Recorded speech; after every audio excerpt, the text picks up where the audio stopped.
On va peut-être commencer, je vois qu'il est 18 h.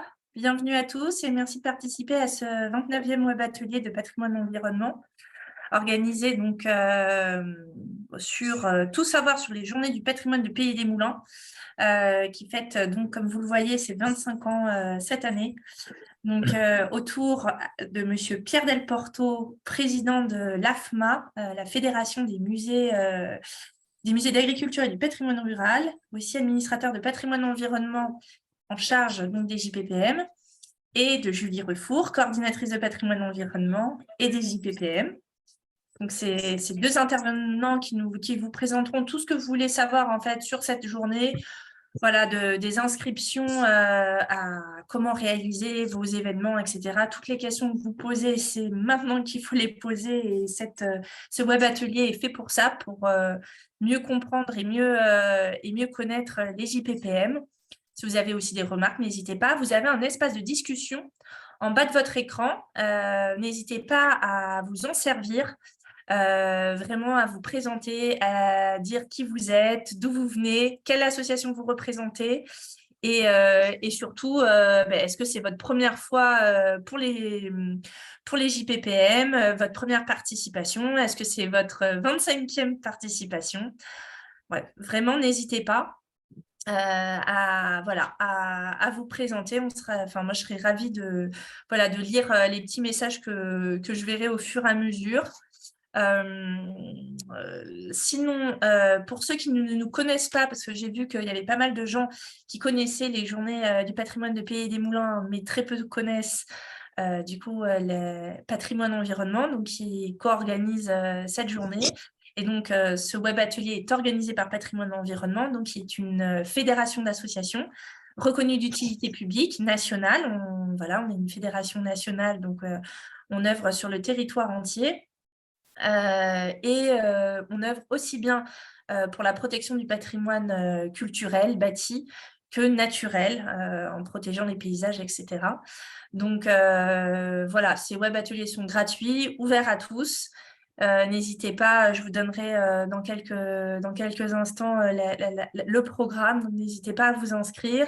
N'hésitez pas à nous soutenir aussi. Je sais que pour certains, vous n'êtes pas adhérents, vous êtes n'hésitez pas à faire des dons, à adhérer, c'est encore la meilleure chose pour nous, pour nous faire vivre. On a besoin de vous, donc vraiment n'hésitez pas. Tous les liens vous seront donnés dans l'espace de discussion si cela vous intéresse. Donc vraiment n'hésitez pas. Les amis des Moulins 61 vous souhaitent le bonjour. Nous aussi, bonjour aux Moulins du 61. Moi, personnellement, je suis la juriste de l'association Patrimoine Environnement. Donc, si vous avez des questions d'ordre juridique, même par rapport à ces JPPM qui peuvent être parfois, est-ce qu'on est en ERP, question d'assurance, etc., n'hésitez pas. Je suis à votre disposition. Donc, mes coordonnées vous seront données dans l'espace de discussion également. Donc n'hésitez pas à m'envoyer des mails, à m'appeler. Toutes mes coordonnées sont disponibles sur notre site internet. Avec plaisir, j'y répondrai. Si vous avez également besoin des problèmes avec votre municipalité, on peut aussi vous aider dans le soutien à la rédaction de courriers. On peut aussi mettre notre nom sur les courriers pour mettre un petit peu plus de pression sur les municipalités. Quand ils voient que c'est une association nationale, une fédération nationale, ça n'a pas le même impact qu'une association locale, ou souvent, on n'aime pas trop se faire remarquer par le maire. Donc, vraiment, n'hésitez pas. On fait tout ça et avec plaisir. Alors, je vois qu'il y a monsieur Dominique Marsac de la Route des Canons, donc ravi qui est un habitué de nos web ateliers. Merci beaucoup. N'hésitez pas à nous dire aussi si vous participez depuis longtemps au JPPM, si vous êtes habitué, si c'est votre première fois. Vraiment, ça nous serait utile. C'est ce genre de renseignements qu'on aime bien avoir. Que vous dire d'autre? Le temps que tout le monde se connecte, je vois que ça augmente, le chiffre augmente. Vous êtes actuellement 80 inscrits. Donc, il y a du monde qui attend ce web atelier. avec impatience. Donc, je gagne du temps voilà, pour que tout le monde ait le temps de se connecter tranquillement. Que vous dire d'autre? Je vais donner la parole, comment s'organisent les web ateliers pour ceux qui ne nous connaissent pas. Je vous fais cette petite présentation encore pendant quelques minutes. Je donnerai la parole à nos intervenants sur un peu moins d'une heure. Et après, vous pourrez poser toutes vos questions par écrit dans l'espace de discussion, justement, en bas de votre écran. Dans le petit onglet avec une petite bulle. Vous cliquez dessus, vous écrivez vos questions par écrit pendant leur intervention et nous, on les repose à l'oral aux deux, voilà, ils les liront à la fin de leurs interventions respectives. Donc, voilà, n'hésitez pas vraiment à poser vos questions. Il y aura un temps d'à peu près une demi-heure réservé aux questions-réponses. Bonjour à tous de l'Association du patrimoine de Crau dans le département du 5. Merci beaucoup. Et là, je vois que... Attendez. Depuis 25 ans, les amis de Chevreau-Châtel participent au JPPM avec des animations sur le site du château médiéval de Chevreau. Félicitations à vous, 25 ans. Alors, du coup, vous faites... c'est ce genre de... Il faudra vous mettre à l'honneur sur les 25 ans. Vous fêtez aussi vos 25 ans en même temps que les JPPM. Vous étiez là dès le départ. Bravo à vous. Ça fait plaisir à lire. Enfin, c'est le genre de choses qu'on aime à lire. Bonjour de Prisiac et les amis de l'auditoire de justice. L'année 2023 sera notre première participation. Et bienvenue à vous, on en est ravis. Propriétaire d'un ancien moulin dans le Cher, première participation cette année et nous en sommes ravis. Nous aussi. Vraiment, merci beaucoup de répondre et de faire connaître cet événement et de faire connaître vos patrimoines respectifs. 10e ouverture des JPPM cette année, le moulin de Rainville à Longny, au Perche, dans l'Orne. Bienvenue à vous. Donc, que puis-je vous dire en attendant que tout le monde se connecte? Les actualités de la fédération.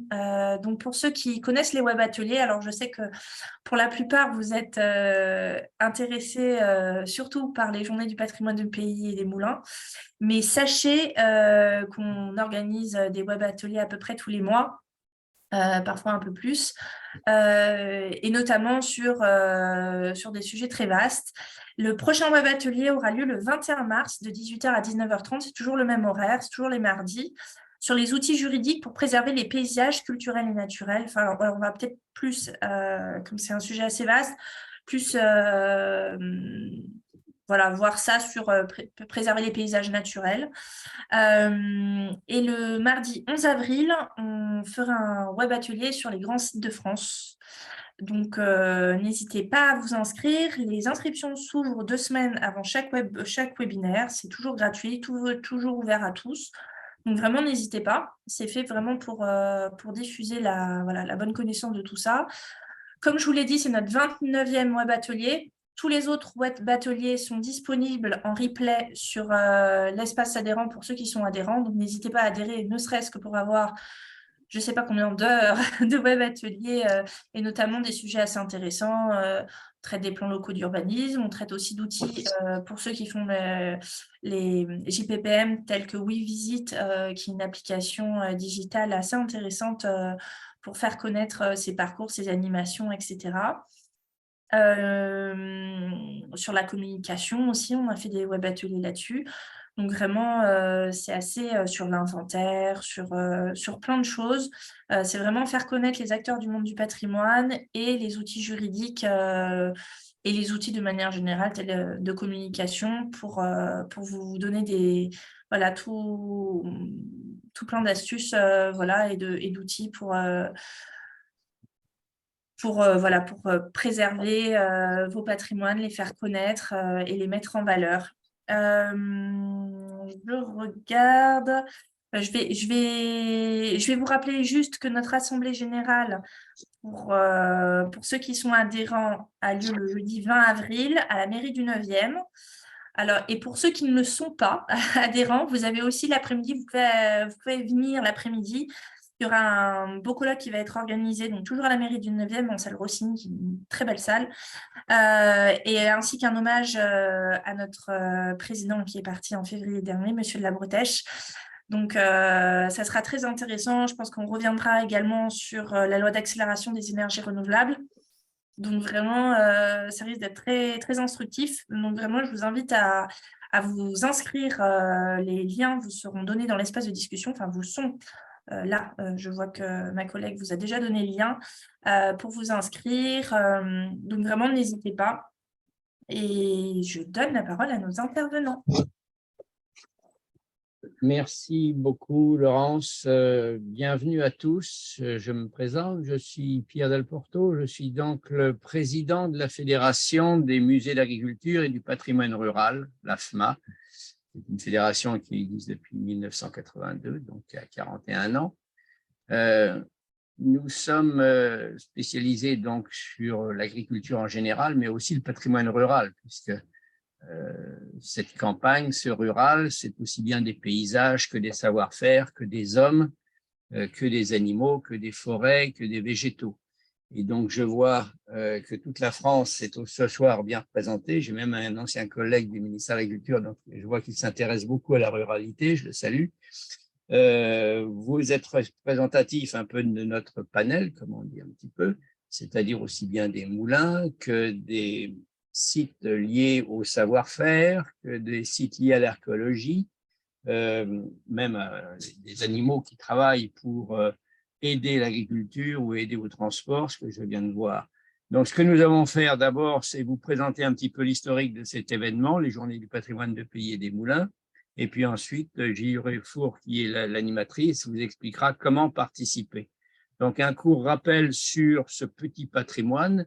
Ce ne sont pas les Journées du patrimoine. Ce que nous voulons mettre en évidence, c'est le rural, la ruralité, aussi bien sur le bâti, mais aussi tout ce qui concerne les savoir-faire et le vivant, puisque le rural, c'est aussi bien des végétaux que des animaux qui servent à agrémenter ce paysage, mais surtout à produire l'alimentation, à produire du travail, produire des aides, produire des textiles, etc., etc. Et ce sont tous ces savoir-faire, y compris bien sûr les recettes locales, que nous cherchons à mettre en valeur le dernier week-end de juin, comme nous le verrons chaque année depuis 1998. Donc cette année, le thème que nous avons choisi, nous le verrons, ce sont les 25 ans, la 25e édition, et nous allons faire de l'intergénérationnel pour remercier ceux qui ont créé cet événement en 98, essentiellement autour de la Fondation du patrimoine, mais qui transmettent le savoir-faire ou qui transmettent cette passion, puisque le patrimoine, c'est une affaire de passion. Donc, on va tout de suite commencer pour vous expliquer un petit peu qui participe à ces manifestations, cette manifestation nationale. On verra qui sont les organisateurs, mais sachez d'ores et déjà que depuis 1998, la première édition, il y avait à peu près de 500 manifestations organisées sur tout le territoire. Nous verrons que maintenant, nous débordons même sur l'ultramarin. En 2023, donc je vous l'ai expliqué, nous sommes sur les 25 ans et actuellement, ce sont essentiellement des associations qui organisent des animations locales. Ce sont également les communes, 26%, et les offices de tourisme dans chaque commune rurale, mais aussi tous ces musées d'agriculture, les particuliers, les professionnels. Tout le monde peut participer. Ces musées d'agriculture, il faut savoir qu'il y en a tout de même 1000 en France. Ce sont des petits, ce sont des grands, ce sont des passionnés, ce sont des associations, ce sont des collectionneurs, etc. Tout est bon. Alors, si nous regardons maintenant sur l'autre écran, on peut nous passer le deuxième écran. Voilà, le troisième écran, même, on va faire un petit saut donc, dans le temps. Je vous ai expliqué que nous existons depuis 1998 et à chaque fois, nous essayons de trouver un petit thème national qui soit fédérateur. Donc, ce sont aussi bien des matériaux liés au patrimoine rural, le bois, l'eau, la terre, etc., que de la perspective, de la géométrie, le patrimoine rond, le durable. Vous avez ici les savoir-faire, les recettes locales, le Moyen-Âge pour travailler un petit peu dans l'histoire, le Moyen-Âge, mais qui est toujours valable et qui est toujours de nos jours. On parle du passé, mais on parle aussi du futur, puisque dans ce milieu rural, il y a des techniques agricoles qui étaient anciennes et qui reviennent à la mode, notamment sur le durable.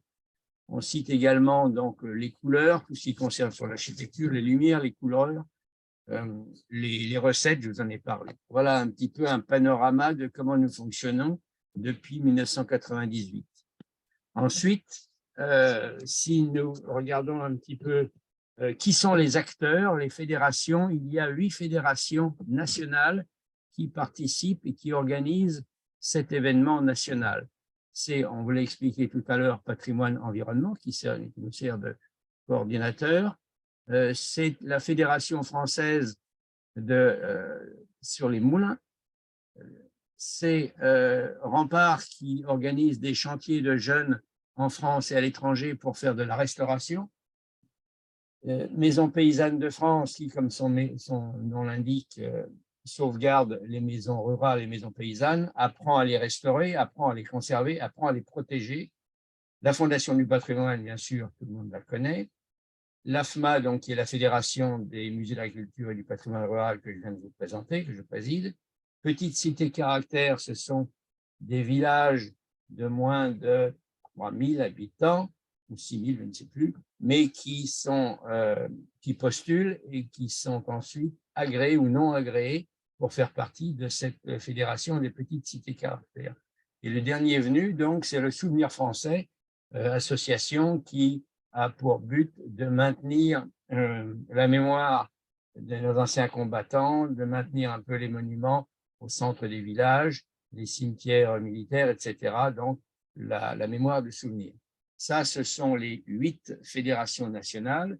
Et pour nous aider à communiquer, nous nous appuyons également sur le ministère de la Culture, sur l'Association des maires ruraux de France, les 36 000 communes, et puis sur un acteur qui communique par des outils électroniques, qui fait connaître le patrimoine national, Atrium, qui édite également. Ça, ce sont les acteurs. Alors, je vous ai dit que nous travaillons beaucoup avec la communication, on va le voir tout à l'heure, et en matière de communication, nous avons besoin d'avoir quelques personnalités.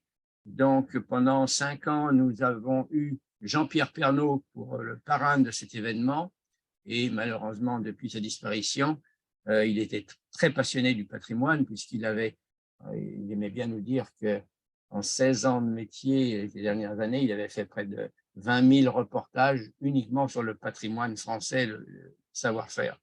Et donc, c'est maintenant Carole Gessler, qui produit Des racines et des ailes, qui nous suit comme marraine depuis 2 ans. Donc, elle est présente sur le terrain, elle nous aide, elle va aider à faire connaître au niveau média et visuel, télévisuel, notre événement. Alors, ce petit patrimoine de pays, donc, il est intéressant parce qu'il est souvent mal connu. Et à travers cela, ça nous permet de faire connaître aux citadins la campagne, le milieu rural et les savoir-faire, et apprendre d'où vient notre alimentation aux jeunes générations. Alors, notre thème, bien sûr, c'est valoriser ce patrimoine, le partager, donc savoir le faire connaître, et surtout le fédérer.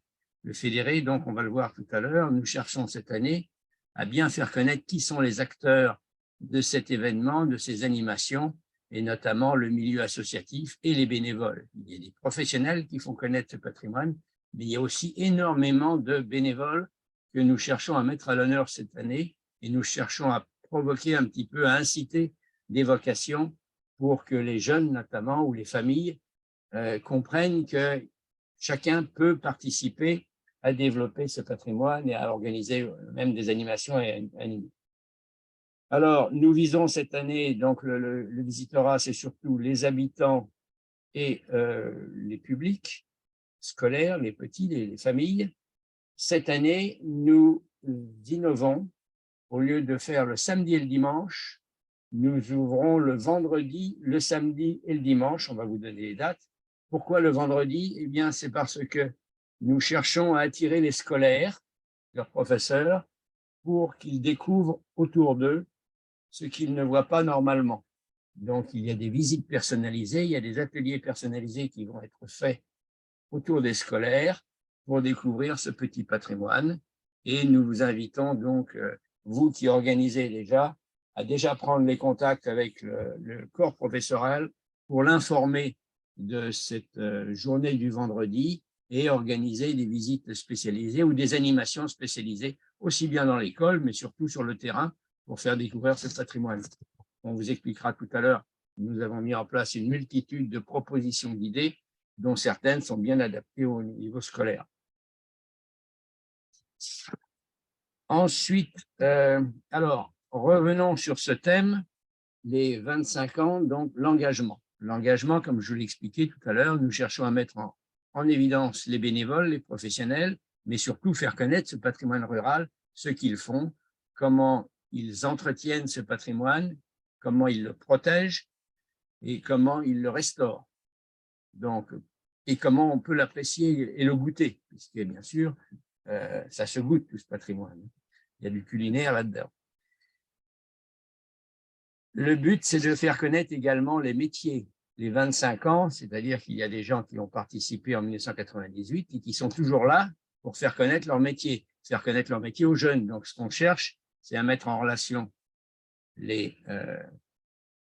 non pas les vieux, mais les personnes qui travaillent dans la campagne, dans les petites communes, et qui cherchent à transmettre un petit peu leur savoir-faire, à expliquer leur savoir-faire, les avantages de ce métier, les contraintes, la pénibilité parfois, et aussi les produits. Les produits, c'est aussi bien des constructions que des produits agricoles, que de la consommation, de l'alimentation, des produits locaux.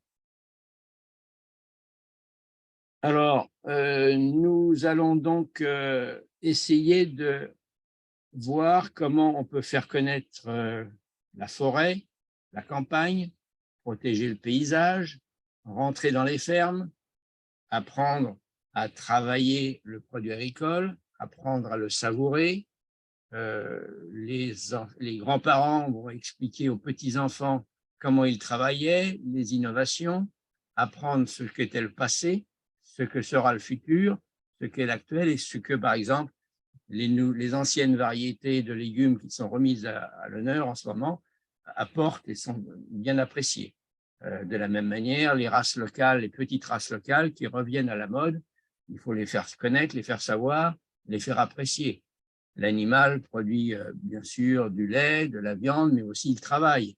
Il produit de la laine, il produit du fumier pour fertiliser les champs, il produit du cuir, etc., etc. Et il anime le paysage. L'animal sert à exploiter les zones qui ne sont pas cultivables, ce que nous appelons nous en agriculture les zones non cultivées, c'est-à-dire les pentes, les zones difficiles, les pistes de ski. Vous rentrez tous des sports d'hiver, mais sachez que les troupeaux de moutons et de troupeaux de vaches l'été sont là pour éviter sur les pistes de ski que l'herbe soit trop haute et que ça risque de faire des avalanches. Donc l'animal maintient l'environnement et protège l'environnement. De la même manière, les végétaux, la forêt protège le climat, la forêt, les arbres font de l'ombre dans la cour d'école, font de l'ombre sur la place du marché, etc., etc. Donc le bois est utile, l'arbre est utile. Donc une manifestation intergénérationnelle, la mise en lumière des associations, des bénévoles, des professionnels pour motiver des vocations, puisqu'il faut apprendre un petit peu aux jeunes ce qu'ils pourraient faire, ce que le milieu rural propose. Alors, je vous rappelle un petit peu, mais on va vous le redonner tout à l'heure, le calendrier. Nous avons ouvert les inscriptions comme chaque année en janvier 2023. Et puis, nous allons clore les inscriptions au 23 avril 2023. On va vous expliquer comment vous inscrire, mais pour les retardataires, nous aurons, grâce aux moyens modernes d'Internet, etc., moyen de vous inscrire jusqu'à une semaine ou deux avant l'événement. Ne soyez pas inquiets, tout le monde pourra s'inscrire jusqu'à la dernière minute. On va vous expliquer comment. Alors, ces journées, elles sont donc du vendredi 23 au dimanche 25 juin. Le site internet, vous le voyez, qui apparaît.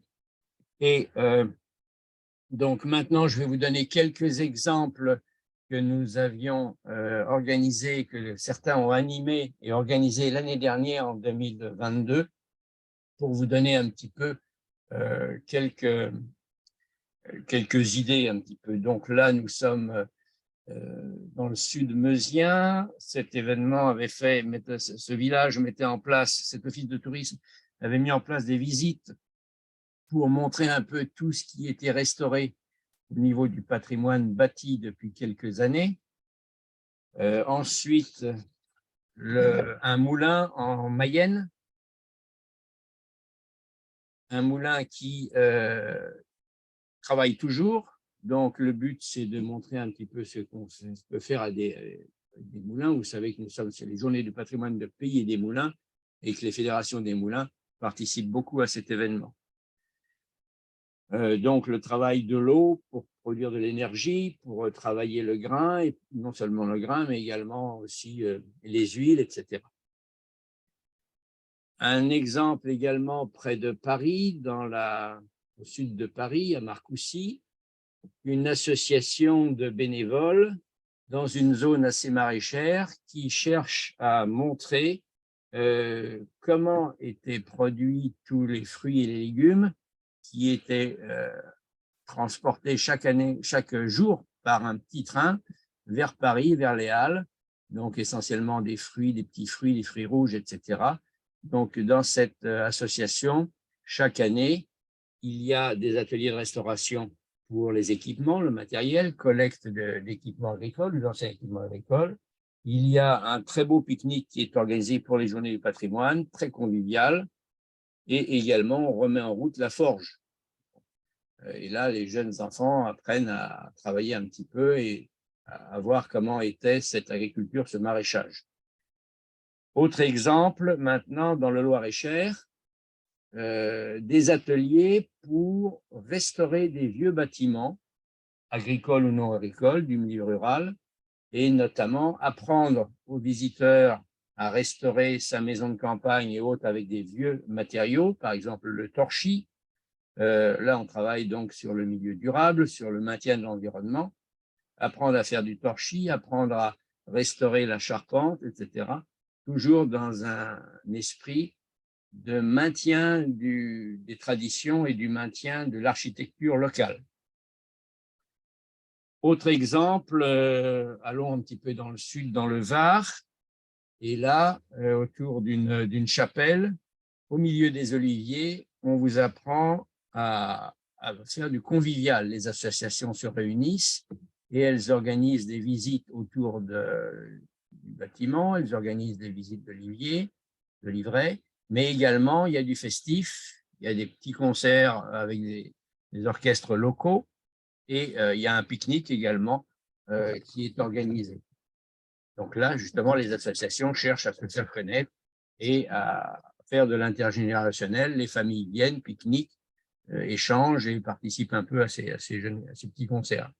Maintenant, si nous revenons vers les boucles de la Seine, donc dans le parc régional des boucles de la Seine, non loin de Rouen, on a toute une grosse association qui maintiennent les traditions, qui vous font aussi bien goûter tout un déjeuner à base d'ortie, depuis l'entrée jusqu'au dessert, jusqu'aux glaces à base d'ortie. Il y a tous les week-ends le four à pain qui remarche. Donc, vous dégustez le four à pain, vous voyez comment est préparé le pain. Également, il y a un petit musée du sabot où les anciens vous montrent aux jeunes comment on faisait les sabots et comment on les fait toujours, puisque c'est une technique qui revient un petit peu à la mode, le savoir-faire en matière de sabots.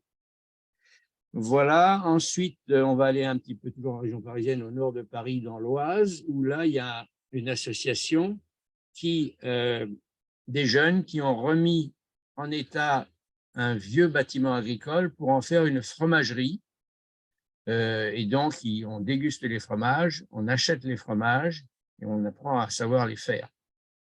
Donc, réutilisation d'un bâtiment agricole pour la fromagerie, aux techniques modernes et aux normes européennes, donc, pour vendre du fromage façon 21e siècle. Les quelques derniers exemples, donc le traditionnel atelier de réhabilitation et d'apprendre à restaurer les murets de pierre en pierre sèche. Là, nous sommes dans la Loire-Atlantique, mais il y en a beaucoup, comme vous le savez, en Provence, dans le sud, les fameuses restanques, qui sont les terrasses qu'on remet on remet au goût du jour. On apprend les anciens apprennent aux jeunes à à démonter ces murets, les restaurer, les remettre à niveau et entretenir donc ce paysage par des moyens très traditionnels, sans ciment, sans rien. Et donc l'atelier Rempart, la fédération Rempart dont je parlais tout à l'heure, apprend beaucoup aux jeunes, et en France et à l'étranger, à remettre en état tous ces murets de pierre sèche. On va traverser un petit peu, on va un peu aller du côté de la Méditerranée, aller en Corse, où là, on a par exemple une association qui fait visiter les moulins oubliés, des vieux moulins de l'époque romaine. Donc, comment était utilisée à l'époque romaine l'eau pour animer ces moulins et faire de l'énergie dans ces conditions un peu difficiles de cette partie de la Corse. Toujours dans les métiers, maintenant, on va revenir un petit peu sur du vivant, c'est-à-dire en milieu maritime ou en bordure maritime, tout savoir sur les huîtres. Et là, nous sommes donc à Belon, fameuse huître de Belon, dans le Finistère, où vous voyez des anciens qui expliquent à une jeune comment sont produites les huîtres, comment on les trie, comment on les travaille, comment elles sont élevées, ce qu'il faut faire et pas faire dans le milieu marin pour protéger les huîtres et les consommer. Un autre exemple, près de Montmorillon, donc Montmorillon dans la Vienne, un petit musée d'agriculture, un écomusée, dans une ancienne ferme, un troupeau de moutons, des cultures traditionnelles, des vergers et un musée où il y a à l'intérieur, il y a pas mal d'expositions liées à la vie traditionnelle. Là également, il y a un four à pain, il y a des animations. On parle du climat, on parle de l'utilisation de l'agriculture pour le climat, comment le climat intervient, c'est une question d'actualité, sur les notions d'environnement et de culture actuelle, avec des dégustations, de la cuisine locale, etc. Bien sûr, comme je vous l'ai dit, nous sommes sur le territoire français en majorité. Il faut savoir, on va vous le dire, que l'année dernière, nous avions près de 1000 animations dans toute la France, mais également dans les territoires. Et cela nous permet d'accueillir à peu près entre 100 000 et 120 000 personnes. Donc, la photo qui va être montée maintenant nous emmène en Martinique, visite d'un village par un rallye pour apprendre, pour mieux connaître, mieux découvrir son village, ouvrir des portes jusque-là fermées, des visites personnalisées qui, comme pour les journées européennes du patrimoine, vous permettent de découvrir ce que vous ne voyez pas tout au long de l'année et d'apprendre des commentaires, de savoir, d'apprendre toutes les explications sur l'histoire de son village, comment il est géré, etc. Voilà, et puis alors un dernier clin d'œil pour vous rappeler que cette année, donc ce patrimoine rural, hein, ces journées européennes, ces journées du patrimoine de pays et des moulins, ce n'est pas que du bâti, que de l'architecture, mais c'est aussi du vivant. Donc, en réfléchissant bien, vous pouvez faire visiter des vergers, des conservatoires. Il y a certains musées ou certaines communes qui ont les conservatoires de fruits, des variétés anciennes, donc les commenter, peut-être les déguster, peut-être faire des recettes locales à partir de ces fruits, de ces anciens légumes, faire travailler les chevaux, comme ici, vous voyez une jeune fille aidée par une personne plus âgée qui apprend à manier le cheval pour travailler les vignes de très haut niveau. Ici, nous sommes en Bourgogne, mais ça peut se faire partout, aussi bien dans le sud de la France que dans l'Aquitaine. En bas à gauche de votre écran, vous voyez des jeunes dans le Perche, puisque j'ai vu qu'il y avait des gens du Perche, à l'écomusée du Perche, les responsables ou les bénévoles de ce musée du Perche qui apprennent aux jeunes enfants à tout ce qui concerne le miel et l'abeille. Et puis en bas à droite, nous sommes en Alsace où des jeunes apprennent tout sur la ferme, apprennent tous les animaux, à manipuler les animaux de ferme, etc., savoir les protéger, savoir les entretenir, ce qu'il faut faire avec ces animaux, ce qu'il ne faut pas faire autour de ces animaux.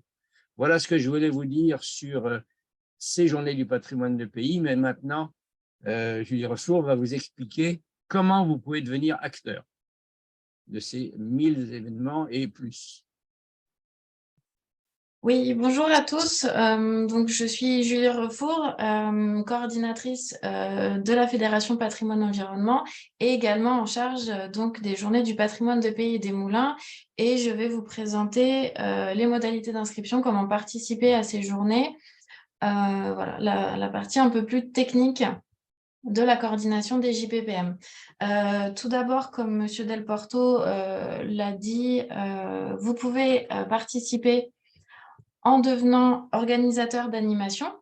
Nos organisateurs d'animation sont à la fois des associations, des collectivités, offices de tourisme, artistes, artisans, particuliers, musées, écomusées, tous les professionnels qui souhaitent ouvrir leurs portes et toutes les associations et bénévoles qui souhaitent le faire également. Donc, vous pouvez devenir organisateur d'animation et ouvrir vos portes au grand public pour une animation, une ou plusieurs animations, on reviendra là-dessus, du 23 au 25 juin 2023, ou en visitant et en communiquant autour de la manifestation sur votre territoire. Si vous n'ouvrez pas vos portes, si vous n'avez pas de lieu d'accueil, vous pouvez aussi nous aider à faire connaître cette manifestation et en la partageant au niveau local et vous-même en vous rendant sur une ou plusieurs animations qui seront proposées. Donc, la programmation compte plus de 1000 animations depuis 2 ans. 2 ans déjà, on a retrouvé les plus de 1000 animations. Donc voilà, les 2 manières pour vous de participer à ces journées. Pour devenir organisateur d'animation, vous avez une inscription à faire en ligne. Cette inscription est gratuite et elle se fait sur le site unique que vous avez en haut de l'écran qu'on vous a partagé également dans l'espace de discussion. Donc sur le site patrimoine-de-pays-moulin.org, vous avez un onglet inscription sur lequel vous pouvez remplir le formulaire qu'on vous propose, qui est un formulaire un peu dense où on vous demande de renseigner beaucoup d'informations. On en a conscience, mais c'est nécessaire pour que sur la programmation, sur la carte interactive, tout cela apparaisse bien et soit clair pour les visiteurs. Donc, toutes les informations que vous saisissez sur ce formulaire apparaîtront telles quelles sur la programmation en ligne. Donc, attention à bien réfléchir et bien penser votre animation. Vous avez en accès sur le site le formulaire pour pouvoir voir toutes les informations renseignées, tout ce que l'on vous demande avant de vous lancer dans la rédaction du formulaire et l'inscription, pour pouvoir bien préparer tout ça. On ira faire un tour sur le site pour que je vous montre où tous ces éléments se trouvent. Donc, bien faire attention à ce que vous indiquez dans le formulaire. Également, pour la latitude, la longitude, on vous demande les coordonnées GPS. La programmation est présentée sous la forme d'une carte interactive sur laquelle sont géolocalisées toutes les animations. Donc, l'idée, c'est d'être assez précis sur la manière de renseigner vos coordonnées GPS pour être localisé au plus près sur la carte.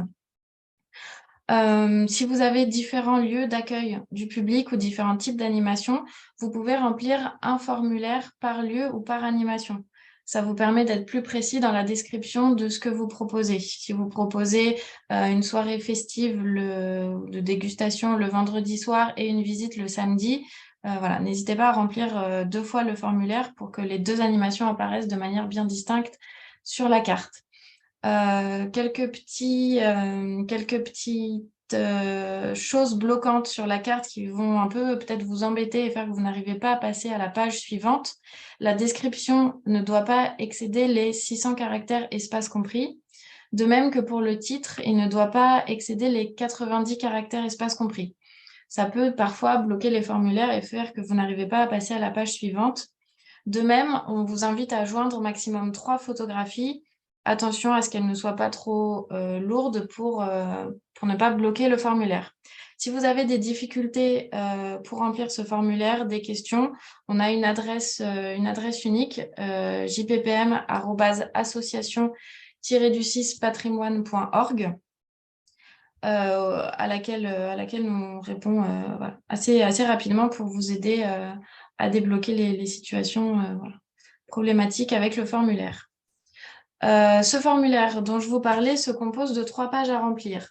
La première page, ce sont toutes les informations qui apparaîtront sur le site, toutes les informations pratiques pour le visiteur, c'est-à-dire le titre de votre animation, les photographies évidemment, la localisation, donc les données GPS dont je vous parlais, la description de l'animation, le lieu d'accueil pour une visite au cœur d'un village. Le lieu d'accueil sera voilà, un point de départ et ensuite le groupe chemine dans le village. Donc voilà, être bien précis sur toutes ces informations pour permettre aux visiteurs d'accéder le plus facilement possible à vos animations le jour J.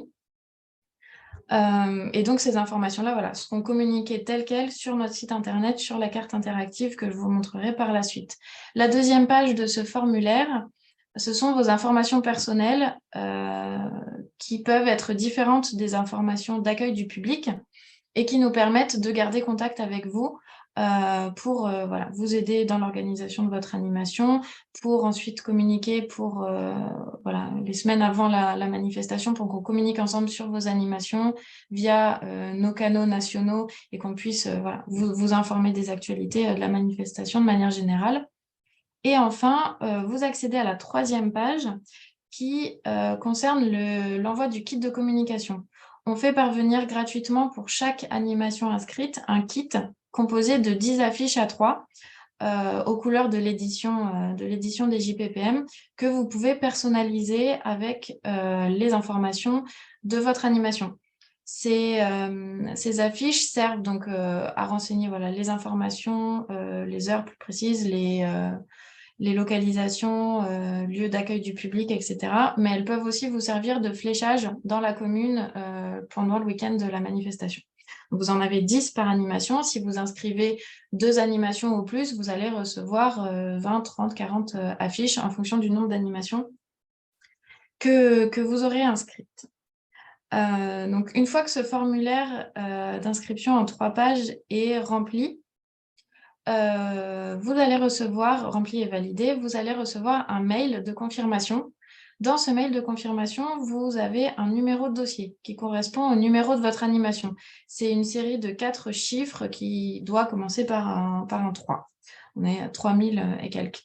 Ce numéro, on va vous le demander si vous souhaitez faire une modification sur votre animation, si vous souhaitez changer l'horaire, si vous souhaitez voilà, ouvrir plutôt le dimanche que le samedi. C'est tout à fait possible de changer tout ça une fois l'inscription faite. Il suffit de nous envoyer votre numéro de dossier et la modification que vous souhaitez faire. Donc, soit sur l'adresse JPPM que vous avez en bas de cet écran, mais vous pouvez également nous téléphoner directement. On vous mettra le numéro de téléphone de la ligne directe des JPPM dans la discussion.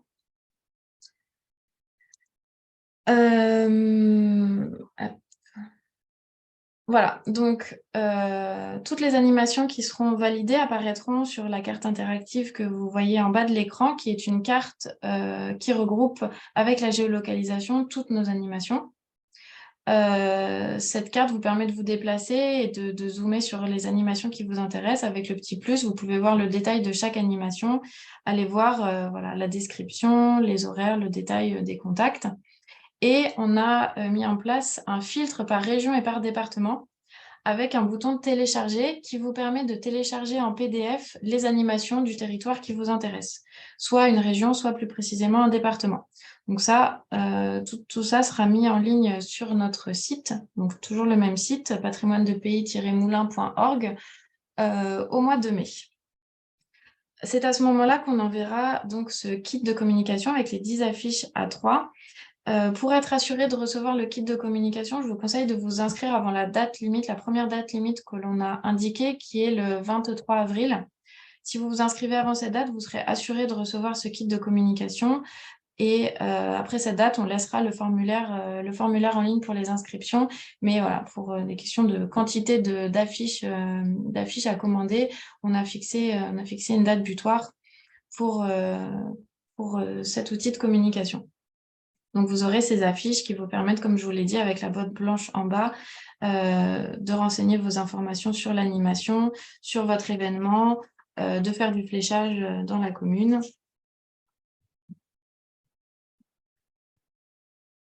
Enfin, on a mis en ligne, je vais vous mettre le lien dans la discussion également, on a mis en ligne sur notre site un dossier Devenez acteur qui vous explique voilà, comment vous inscrire, l'histoire des JPPM, on fait un petit retour sur l'histoire des JPPM, sur la thématique de cette année. Vous avez toutes les informations que l'on vient de vous délivrer, vous les avez dans ce dossier Devenez acteur qui est donc téléchargeable sur notre site pour vous aider à vous inscrire. Voilà, un petit rappel donc de notre site, site unique pour la manifestation, patrimoine-de-pays-moulin.org, sur lequel vous avez également un kit presse pour télécharger tous les visuels.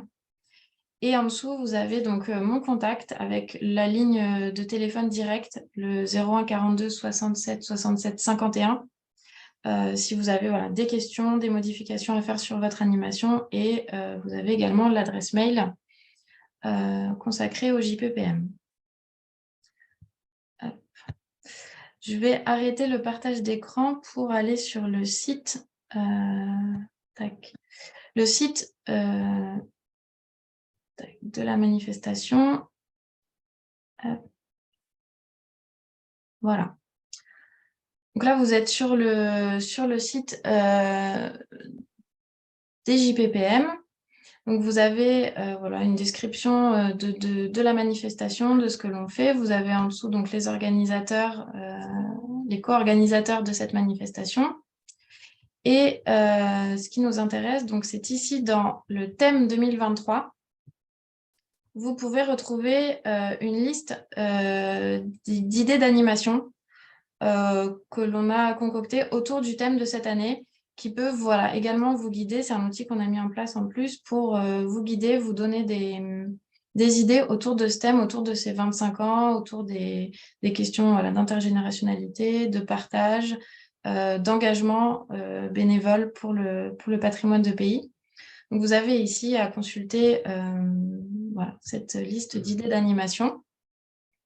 Et ensuite, dans l'onglet « Inscription », vous avez donc ici l'accès au formulaire d'inscription, mais en dessous, vous avez également le dossier dont je viens de vous parler, le dossier Devenez acteur, que vous pouvez également télécharger, dans lequel vous avez toutes les indications, tout ce que l'on vient de vous donner ici. On vous mettra également, on pourra vous envoyer toutes ces informations-là. Et ici, en page 7, vous avez le formulaire que vous pouvez télécharger en version PDF pour voir tout ce que l'on va vous demander, pour préparer votre inscription. Il y a pas mal de choses que l'on peut vous demander. Donc, dans ce formulaire, vous avez le détail à propos de l'animation, région, département, ensuite la localisation GPS, latitude, longitude, juste ici. Vous avez un lien qui vous permet, en rentrant votre adresse, d'obtenir automatiquement la latitude et la longitude que vous avez ensuite simplement à copier-coller ici. Ensuite, la nature de votre animation, donc des cases à cocher.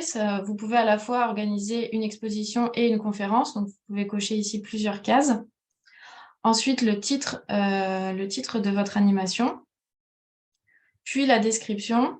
Ici, donc, vous pouvez déposer les 3 photos maximum qui illustreront votre animation. Ensuite, on vous demande le lieu d'accueil du public, le code postal et la commune. Ensuite, là, on vous demande les jours de votre animation. Est-ce que c'est simplement sur le vendredi, sur le samedi, sur le dimanche, ou vous pouvez cocher plusieurs cases si vous participez sur 2 ou 3 jours.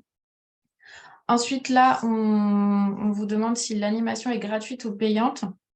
La plupart des animations pour les JPPM sont gratuites, mais vous pouvez demander une participation voilà, avec un tarif réduit, un tarif bas, un tarif exceptionnel pour ces journées. Donc, vous pouvez, en cochant la case payant, indiquer le détail de la tarification de votre animation.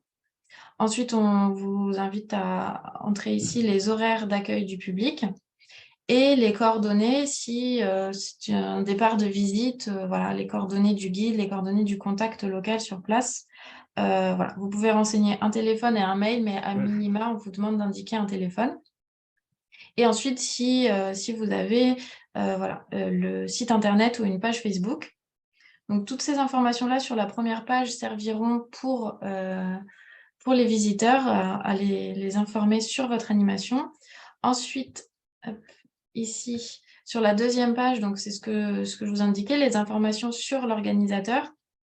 Donc voilà, les informations de base qui nous permettent de garder contact avec vous et puis de faire voilà, des statistiques sur le nombre d'animations par région, par département, pour voir un peu comment évoluent les organisateurs de nos animations. On vous demande si vous appartenez à l'un des réseaux co-organisateurs, donc voilà, les 8 associations que M. Del Porto a cité un peu plus haut et qui sont donc les co-organisateurs de ces JPPM. On vous demande s'il s'agit de votre première participation au JPPM. Et enfin, sur la dernière page, vous avez donc pour l'envoi du kit de communication, si votre adresse est différente de celle que vous avez indiquée plus haut, vous pouvez indiquer ici l'adresse à laquelle vous souhaitez recevoir ce kit de communication.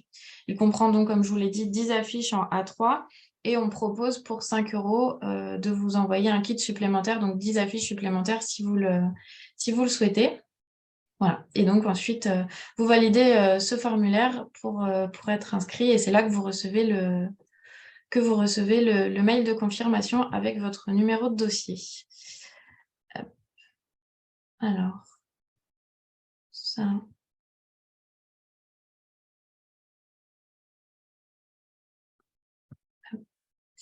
Et donc, dernière chose, ici vous avez le kit presse. Donc juste dans Médias, kit presse et visuel, ici, vous pouvez télécharger les affiches.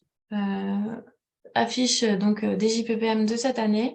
Vous avez l'affiche carrée, l'affiche A3 donc avec la bande blanche en dessous. Vous avez un bandeau également qui peut servir voilà, dans un mail, un courrier, un tract. Vous pouvez également télécharger la version bandeau. Et vous avez également quelques éléments tels que le logo du thème de cette année. Et ensuite, vous avez donc les photos qui se retrouvent sur l'affiche avec les crédits photos. Et ici, vous avez le communiqué de presse. C'est ici que l'on mettra aussi en ligne le dossier de presse dans quelques semaines. Voilà. Donc, tous ces éléments de communication se retrouvent dans Médias, kit presse et visuel. Voilà. Je vais arrêter le partage d'écran. J'ai fait un petit tour sur le site. On pourra y retourner si vous avez des questions. Je vais juste rajouter par rapport à ce que vient de dire Refour que vous l'avez vu, on vous a parlé des animations qui peuvent être payantes, mais les inscriptions au JPPM, pour vous, animateurs, c'est gratuit. Vous n'avez pas rien à payer pour vous inscrire. Deuxièmement, quelqu'un demandait donc pour avoir les visuels, vous avez vu qu'ils sont déjà disponibles sur le site internet pour pouvoir personnaliser vos propres signalétiques, communication, etc. Donc, vous les avez en ligne. Et troisièmement, donc, surtout, faites attention aux photos que vous mettez en ligne. Il faut vérifier bien qu'elles soient libres de droit et dans le temps et dans l'espace pour vous éviter des problèmes et nous éviter des problèmes ensuite. Donc, vérifiez bien d'où viennent les photos et si les auteurs sont d'accord. Que s'il y a des enfants, vous ne mettez pas les enfants en évidence sur les photos, etc., etc. Et puis, dernièrement aussi, quelqu'un a fait la remarque, je crois que c'est Benoît Euhaut, en ce qui concerne le GPS. L'adresse GPS, effectivement, c'est un peu compliqué, mais votre téléphone portable vous facilitera l'accès à ce GPS. Sinon, vous trouvez un jeune ou un étudiant qui vous fera ça tout de suite. Voilà ce que je voulais vous dire un peu de manière pratique. Et moi, j'en ai terminé pour moi avant que vous fassiez les questions, mais je vous donne donc rendez-vous dans 2048 pour les 50 ans des JPPM. Oui, par rapport au géoportail, je voyais qu'il y a une personne qui a renseigné, qui a fait part de son expérience en disant que voilà, ça marchait pas bien. Attention, pour l'avoir expérimenté, le lien vers le site qui permet d'obtenir les coordonnées GPS n'est pas très fiable. En effet, il n'a pas trouvé l'adresse que je lui ai indiquée. Je suis donc passée par Géoportail. Donc peut-être ajouter un autre site, voilà, genre de choses qui peut être. Et puis Madame Pepke, je crois qu'il disait que fallait bien faire attention à ce que ce soit, que je fasse pas de bêtises, des points, que je dise pas de bêtises. Des points, est-ce que ça vous parle, ça, que ce soit Oui, des oui, points et non pas c'est ça, pas des quelque chose virgules. à. Ouais. Pour la localisation GPS, la latitude et la longitude, voilà, vous avez un exemple, 4 points quelque chose. Attention à bien mettre un point et pas une virgule. Sinon, pareil, ça bloque le formulaire et ça vous empêche de valider pour passer sur la page suivante. Si vraiment il y a des difficultés sur ce point et que c'est vraiment bloquant pour vous, vous inscrivez 0.0 et nous, on le remarquera forcément et on se chargera de bien localiser l'animation sur la carte. Voilà. Si vraiment il y a un blocage là-dessus. Ah, pardon, Madame Pepke qui me dit c'est pas moi. Oui, localiser le lieu sur la carte et les coordonnées GPS apparaissent. Ok. Oui, c'était Benoît Huot. Attention, les coordonnées GPS, pas de virgule, mais des points. Voilà. Je ne sais pas si vous avez d'autres questions. Il n'y a pas tellement de questions là. Oui, le vendredi n'est pas une bonne pioche pour les scolaires. Pouvons-nous faire cela par anticipation le jeudi? Alors, il n'est pas prévu que la manifestation débute dès le jeudi. Donc, comme je vous l'ai montré dans le formulaire, on a bien voilà, du 23 au 25. Certaines animations, certaines associations étendent un peu les JPPM sur la semaine avant ou sur là ou les semaines qui suivent, parce qu'on est en entrée de saison estivale. Donc, il y a des fois des prolongations, mais c'est pas en tout cas prévu pour la manifestation cette année. Et je serais curieuse de savoir pourquoi le vendredi n'est pas une journée d'après vous. Et si j'ai la réponse, je vous la lis. Doit-on inscrire le programme destiné aux scolaires sur le site public? Oui. Okay. Oui, ça donne des idées à tout le monde. D'accord. Oui. Mais on personnalise bien, on met bien quelle est l'école, etc. Mais ça donne des idées aux autres. Oui, vous pouvez tout à fait inscrire une animation en précisant que c'est une animation réservée à un public scolaire et non pas une animation tout public. Voilà. Est-il possible de rendre certains ateliers payants? On l'a évoqué. Oui, on l'a évoqué rapidement. Vous avez en effet une option dans le formulaire pour indiquer une tarification si votre animation est payante. Et si vous avez l'ouverture de votre lieu qui est gratuite et un atelier spécifique qui est payant, vous pouvez inscrire une première animation qui concerne l'ouverture globale de votre lieu et ensuite vous remplissez une deuxième fois le formulaire pour préciser qu'une animation qui, je sais pas moi, qui aura lieu le samedi après-midi à partir de 15h, tel atelier, et là vous précisez la tarification pour l'atelier. Vous pouvez le faire en deux animations distinctes. Il est évident aussi que si vous organisez, comme cette année, on est sur de la festivité et de la convivialité, si vous organisez des concerts ou des repas locaux, etc., évidemment, c'est payant, normal. Il n'y a pas d'autres questions. Alors, il faut mettre les gens à l'aise aussi, Julie, c'est qu'on vous a présenté le thème de cette année, mais comme chaque année, il y a quelques associations qui ont du mal à trouver des animations liées à ce thème, mais elles sont libres d'organiser des visites ou autres traditionnellement. Du moment qu'elles participent, c'est bien. Du moment qu'on se rapproche de la ruralité et autres, on n'interdit pas de ne pas respecter le thème. Oui, bien sûr. Le thème est là pour vous aider, pour vous donner voilà, des idées d'une année sur l'autre pour faire évoluer les animations, mais ce n'est pas du tout une obligation en effet de suivre ce thème pour créer votre programmation. Et alors, du coup, par rapport à ça, nos animations doivent-elles concerner que les périodes modernes? Alors, non, pas du tout. Ça dépend du patrimoine que vous avez à valoriser et de l'histoire que vous souhaitez raconter. Mais non, vous n'êtes pas du tout obligé d'être Oui. Ça peut être sur la période récente. antique, médiéval, Oui, que bien sais-je. sûr. Mm. Alors, je vois que j'ai une question là, qui me concerne un petit peu. Effectivement, le milieu rural, le patrimoine rural, ce n'est pas que l'agriculture. Je l'ai dit, c'est le paysage et autres. C'est aussi bien le lavoir du village que la place de marché, que tout ce qui constitue ce paysage rural qui n'est pas la ville. Mais les petits villages et autres, il y a beaucoup de choses, les chapelles et autres, les croix au bord des chemins, tout ça, ça fait partie du patrimoine rural. Autre question, pourra-t-on profiter de votre présentation pour la rejouer en CA ou en AG de nos associations? Oui, bien sûr. Sur le site patrimoine-de-pays-moulin.org, on vous remettra la vidéo de cet atelier, mais également la présentation, le PowerPoint. Vous pourrez, je pense qu'on le mettra dans l'onglet que je viens de vous montrer, Kit presse et visuel. Vous pourrez y télécharger tout ce contenu, bien sûr, à diffuser largement. On organise ces ateliers et ces moments d'échange pour vous aider, pour diffuser toutes ces informations sur les JPPM, donc à partager très largement, aucun problème. Et pouvons-nous repiquer la fiche officielle pour y ajouter des détails sur l'ordinateur? Oui, également, bien sûr. Oui. Dans l'onglet Kit presse et visuel, vous pouvez donc télécharger les affiches et les éléments des IPPM que vous pouvez en effet personnaliser personnaliser avec les détails de vos animations, en effet, pour que ça colle à votre programmation locale. Pas de problème pour ça non plus. Et si une fois que vous avez fait ce travail-là de communication, vous souhaitez nous les envoyer pour que nous, on les repartage sur les réseaux sociaux des JPPM, c'est tout à fait possible aussi. Vous pouvez nous envoyer un mail à l'adresse, sur l'adresse mail des JPPM et on se chargera de repartager et de communiquer à l'échelle nationale sur vos animations également. C'est possible. Juste pour info, l'adresse mail des JPPM, peut-être Oui, je vous la remets dans la discussion.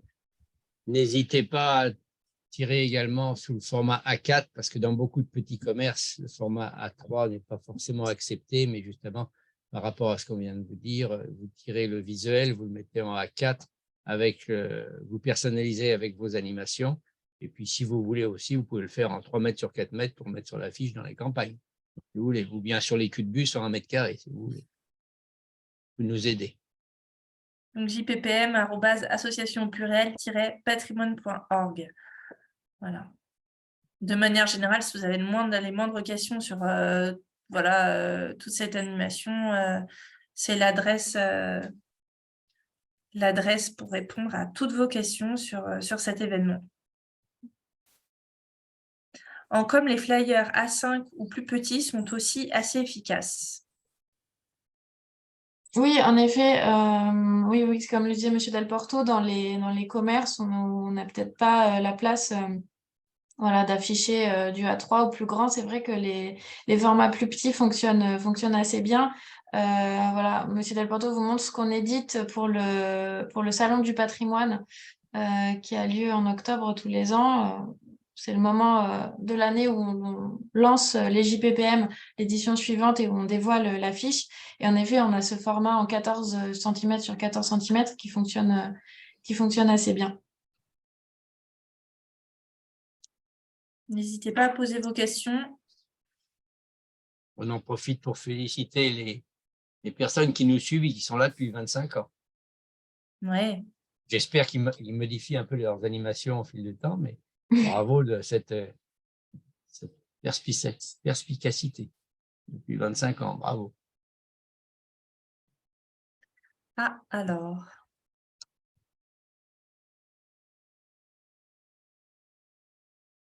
Les JPPM sont l'opportunité de mettre en valeur notre ruralité et plusieurs associations élargies sur une durée plus importante à la grande satisfaction des collectivités territoriales. Et ces JPPM élargis ne sont pas à négliger. Ça, c'est M. Drexler, donc délégué régional de patrimoine et environnement, qui fait part de cette remarque.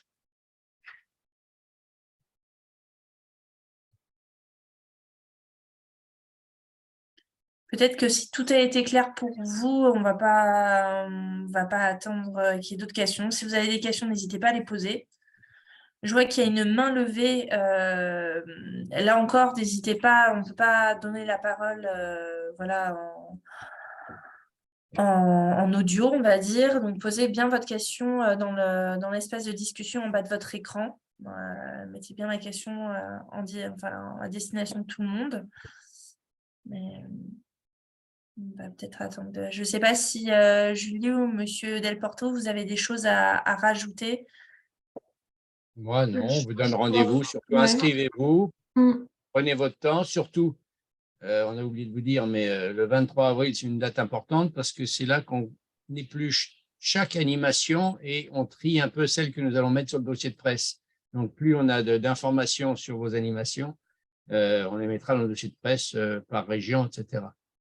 Mais après, comme je vous le dis aussi, vous avez encore le temps d'inscrire les animations, mais surtout animation par animation pour vous donner plus de chance. Oui, voilà. Et si vous avez la moindre difficulté, je vous ai remis donc l'adresse mail des JPPM dans la discussion. Voilà. N'hésitez pas à nous envoyer un mail. On répond assez vite. On est assez réactif pour vous aider et puis pour communiquer. Voilà. Si vous nous envoyez votre contenu, on peut aussi le repartager sur nos réseaux sociaux.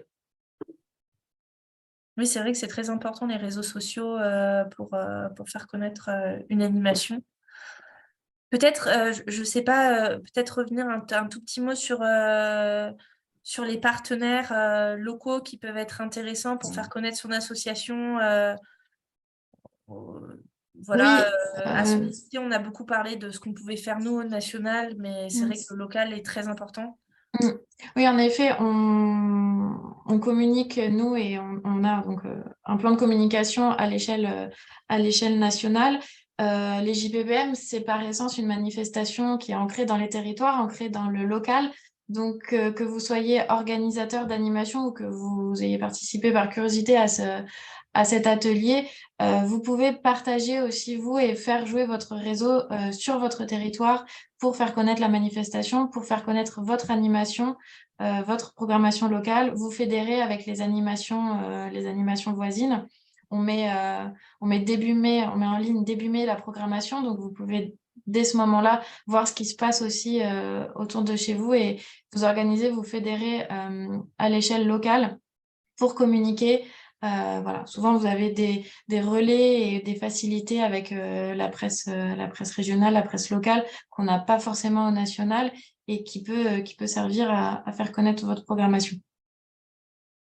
Et puis les acteurs, j'imagine, habituels, communes, départements, faites connaître tout ça auprès de vos élus, communes, départements, régions, office du tourisme. Toquer à toutes les portes, c'est toujours mieux quand on est plusieurs que seul, même en tant qu'association. Ah oui, c'était un petit mot de Monsieur Drexler. Donc, pour suivre ces JPPM depuis plusieurs années, je souhaite féliciter tous ceux qui s'y consacrent et remercier tous ceux qui vont s'y engager. Et vive la Bourgogne!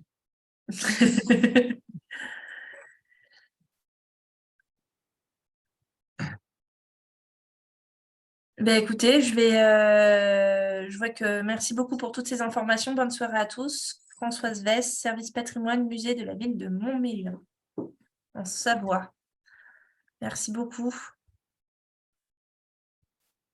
Ne pas oublier les musées ruraux. Oui, tout à fait. Ouais. Les musées ruraux, les musées de société, les écomusées, tout ça, ça travaille dans le vivant. C'est important de les mettre en valeur et ce sont souvent de l'associatif ou du privé, mais ce sont des petits musées qui ont du mal et donc qui font les efforts pour ouvrir leurs portes, pour faire visiter. N'hésitez pas à les visiter pendant les JPPM également tout au long de l'année, pendant l'époque des récoltes et autres. Il y a beaucoup d'animations tout au long de l'année. Vous les retrouverez via les sites des JPPM, etc. Il y a également la mémoire paysanne de l'Ain, j'imagine 01 Moncé, et qui dit ce sera notre deuxième participation. Donc, bienvenue. Oui.